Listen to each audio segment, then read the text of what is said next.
Olá, irmãos. Saúde cada um de vocês com a graça e a paz do nosso Senhor Jesus Cristo. Amém? Hoje nós vamos ler um texto escrito pelo pastor Paulo Seabra chamado Experimente algo novo e bom em sua vida. Esse texto foi escrito para o Manancial, que é uma publicação de meditações diárias da União Feminina Missionária Batista do Brasil. Então, como não fui eu quem escrevi, os irmãos já sabem, eu vou ler o texto do pastor Paulo Seabra e contar para os irmãos aquilo que eu entendi, ok? Isto dito, vamos iniciar orando, ok? Senhor Jesus, em teu nome pedimos que tu estejas conosco nesta pequena reflexão, que nós possamos aprender contigo a experimentar algo novo e bom cada dia na sua presença. Amém.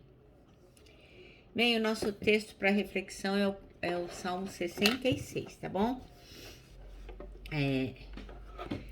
O Salmo 66 começa dizendo, fazendo um louvor e uma gratidão a Deus. É um salmo de louvor e gratidão a Deus.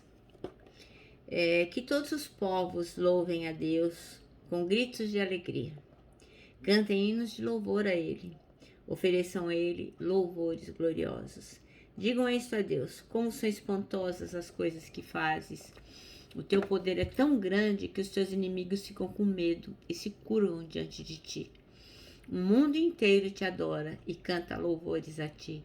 Todos cantam hinos em tua honra. Venham e vejam o que Deus tem feito. Vejam com espanto as coisas que Ele tem feito em favor das pessoas. Ele mudou o mar em terra seca e os nossos antepassados atravessaram o rio a pé. Ali nos alegramos com o que Ele fez. Pelo seu poder, Ele governa para sempre e os seus olhos vigiam as nações. Que ninguém se revolte contra Deus. Que todas as nações louvem o nosso Deus, que cantem hinos de louvor em voz alta. Ele nos tem mantido vivos e não nos tem deixado cair. Ó Deus, tu nos puseste à prova. Como a prata é provada pelo fogo, assim nos provaste. Tu nos deixaste cair numa armadilha e colocaste cargas pesadas nas nossas costas. Deixaste que os nossos inimigos nos pisassem. Passamos pelo fogo e pela água, mas agora nos trouxeste para um lugar seguro. Levarei à tua casa os sacrifícios que devem ser completamente queimados e te darei o que te prometi. Aquilo que prometi quando estava em aflição, isso mesmo te darei. Levarei ovelhas para serem queimadas no altar, oferecerei sacrifícios de touros e cabritos e a fumaça subirá até o céu. Todos vocês que temem a Deus, venham e escutem, e eu cantarei o que eles têm feito por mim. Eu gritei pedindo a sua ajuda, então o louvei com hinos. Mas se eu tivesse guardado maus pensamentos no coração, o Senhor não teria me ouvido. Porém, Deus de fato me ouviu e respondeu a minha oração. Eu louvo a Deus porque Ele não deixou de ouvir a minha oração e nunca me negou o seu amor. Amém? Bem, o pastor Paulo Seabra escolheu aqui o versículo 5, que diz: venham e vejam o que Deus tem feito, como são impressionantes as suas obras em favor dos homens. Bom, a principal coisa na vida de uma pessoa, segundo aqui o nosso pastor, é experimentar o agir de Deus sobre si.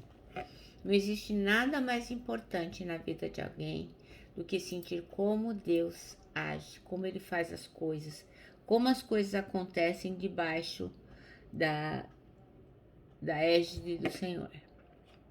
Bom, aí ele sugere o quê? Que a gente possa identificar coisas, elementos que exemplifiquem o agir de Deus.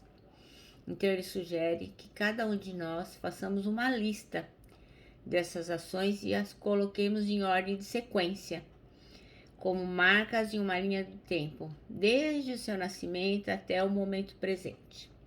Então, um dia você se senta ali, pega uma linha do tempo que vai desde quando você nasceu até o dia de hoje e vai ali elencando. Nasci com saúde, respiro bem, tenho mãos, pés, enxergo bem, ouço bem, nasci num lar amoroso, nunca me faltou o pão.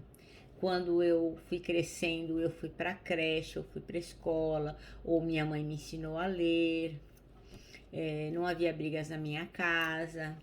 E você vai colocando lá. A minha mãe lavava o meu uniforme, me mantinha limpa, arrumada. Eu fui crescendo uma mocinha assim, ou um rapaz assim. E vai colocando lá tudo que você se lembra, como se fosse um memorial daquilo que Deus fez por você. Como diz esse hino que a gente gosta tanto, né? Conta as bênçãos, conta quantas são, recebidas da divina mão. Uma a uma, dize-as de uma vez. Hás de ver surpreso quanto Deus já fez. Então eu tenho certeza que cada um de nós, se fizermos isso, nós aplicaremos muito tempo e gastaremos muitas folhas de caderno e escrevendo cada bênção que o Senhor nos deu, como Ele agiu sobre nós e coisas que a gente às vezes nem se dava conta de que tinha acontecido. Os livramentos, né, que a gente já nem lembra mais, que já ficaram para trás. Coisas que a gente fazia quando criança, que achava que não ia correr risco, mas quando você olha hoje, fala, olha, imagina. Então, por exemplo, eu me lembro de uma arte que fizemos, eu e meus primos, por exemplo.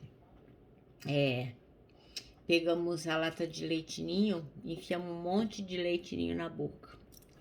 E o meu primo, Mário, ele se engasgou.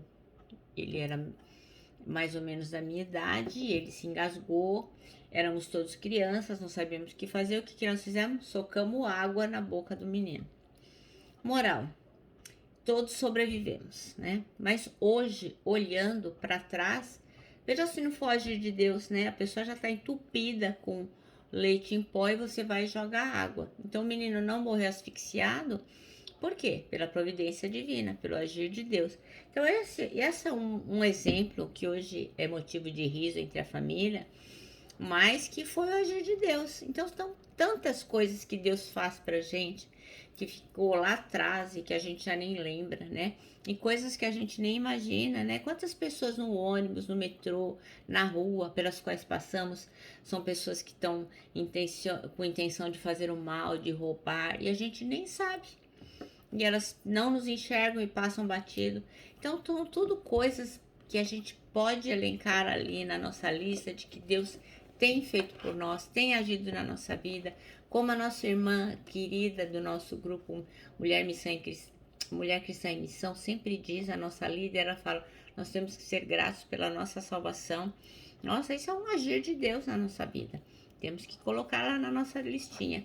Então a gente vai fazendo a lista dessas ações, colocando em ordem e vai marcando a linha do tempo, desde o nascimento até o momento presente.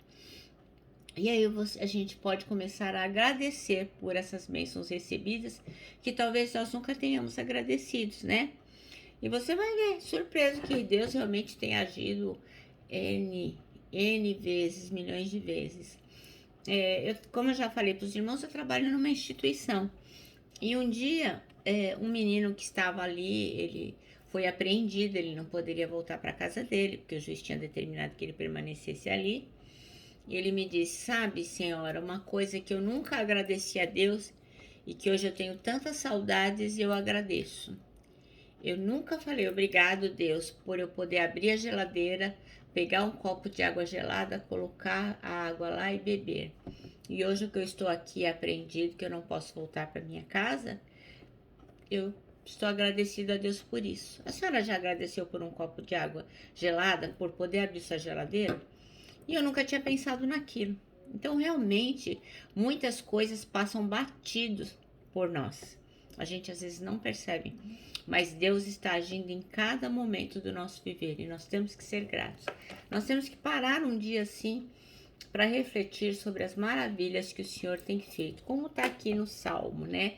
Como ele louva e agradece a Deus por tudo o que Deus tem feito. Como está aqui no versículo 18, né? Que ele fala, se eu tivesse guardado maus pensamentos no coração, o Senhor não teria me ouvido. Então nós temos que derramar o nosso coração para que o Senhor nos ouça. E agradecendo e confessando os nossos pecados, mas aqui, experimentando algo novo todo dia. Então, quando você faz essa lista de coisas pelas quais você pode agradecer a Deus, você vai superando a compreensão só de teoria do Evangelho. Você passa a fazer, olhar o Evangelho do ponto de vista de uma vida espiritual, que é o que? A sua experiência com Deus. Você está experimentando o cuidado de Deus. Você olha para a sua vida e vê ao longo da sua vida que o Senhor tem cuidado de você todo este tempo. Então, como dizia Jó, né? O Senhor deixa de ser só conhecido por falar, mas ele passa a ser conhecido por experimentá-lo. É o fluir do rio de águas vivas do seu interior. Então, quando você experimentar essa transformação de vida, você passa do conhecimento teórico para a experiência espiritual. Isso é algo novo e uma coisa muito boa que começa a acontecer em sua experiência de vida. É a vida de Deus que começa a acontecer dentro de você. Então, Paulo, o apóstolo, escreveu, o irmão Paulo lá escreveu para os romanos. Ele fala assim, ó, lá em Romanos 12, né? No comecinho da epístola, olha, apresenteis os vossos corpos a Deus como sacrifício vivo, santo e agradável. Isso é o culto inteligente, quer dizer, é o culto racional. E não vos conformeis com esse mundo, mas transformai-vos pela renovação do vosso entendimento, da sua mente. Para quê? Para que você possa experimentar a perfeita e agradável e boa vontade de Deus. Então, estas coisas, experimentar a perfeita, boa e agradável vontade de Deus, deixa de ser uma palavra que a gente lê aqui e passa a ser alguma coisa que a gente vive aqui. Esta é a diferença de ser grato e agradecer ao Senhor e reconhecer todas as coisas que Ele tem feito e como Ele tem agido em nossa vida.